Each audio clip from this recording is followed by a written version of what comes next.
Après, nous allons créer notre première servlet. On clique droit, New Servlet, dans le package controller. Donc, dans le package controller, on va appeler notre servlet login controller. Et après, vous appuyez sur Next. Donc, après, vous avez une idée sur l'URL de mapping, c'est-à-dire l'URL de la servlette que vous allez utiliser dans le projet. Vous allez vérifier si doGet et doPost sont cochés. Donc, nous allons détailler ces deux méthodes. Donc, une servlette est une classe Java avec des annotations spéciales. Et plus spécifiquement, deux méthodes nous intéressent, à savoir doGet et doPost.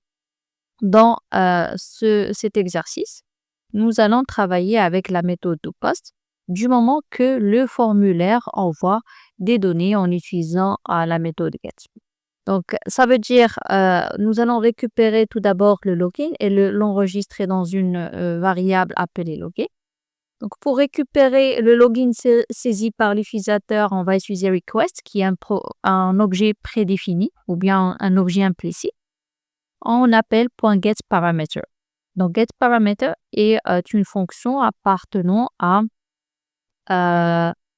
la classe HTTP Servlet Request et qui nous permet de récupérer ce qui a été saisi par l'utilisateur dans le formulaire.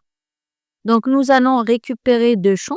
Comment savoir le nom de ces deux champs? On revient sur le formulaire HTML et nous allons chercher comment nous avons appelé notre username ou bien login. Donc, nous l'avons appelé uname. Nous allons copier-coller pour ne pas se tromper, avoir des erreurs de saisie. Et je vais faire de même pour l'autre champ password. On va le copier, la propriété name, et on va la coller. Ça veut dire que request, elle récupère avec la méthode getParameter un paramètre qui a été saisi dans un formulaire en se basant sur le nom que vous avez accordé à cette zone de texte dans le formulaire. Après, nous allons appeler la classe userService. Nous allons l'instancier. Donc, nous avons instancié cette classe en appelant son constructeur. Et bien sûr, nous allons appeler la méthode findUserByCredential.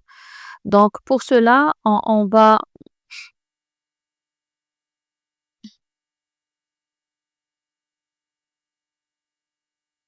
revenir à la classe userService pour donc créer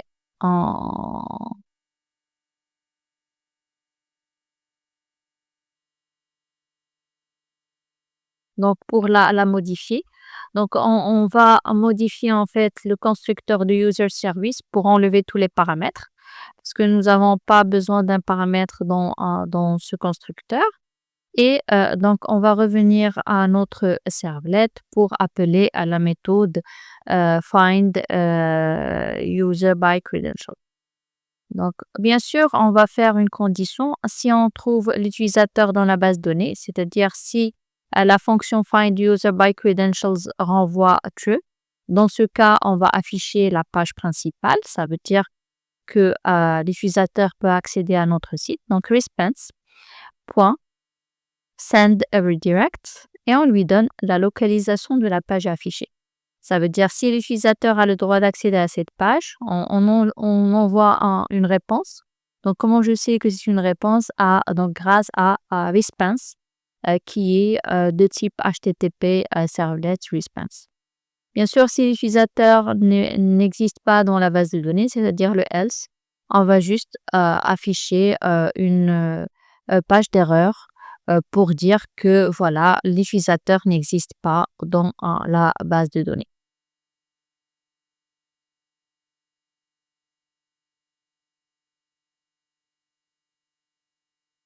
Donc voilà, maintenant il faut créer les deux pages, à savoir la page home.html et error.html.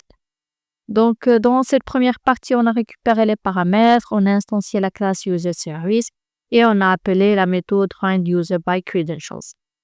Donc, après, il faut créer les deux pages HTML, à savoir index.home.html et error.html.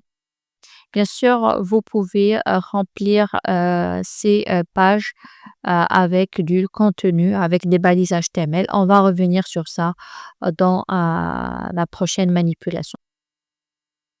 Donc de cette façon, vous avez créé votre premier projet, J2E, avec une bonne structure et avec votre première servlette.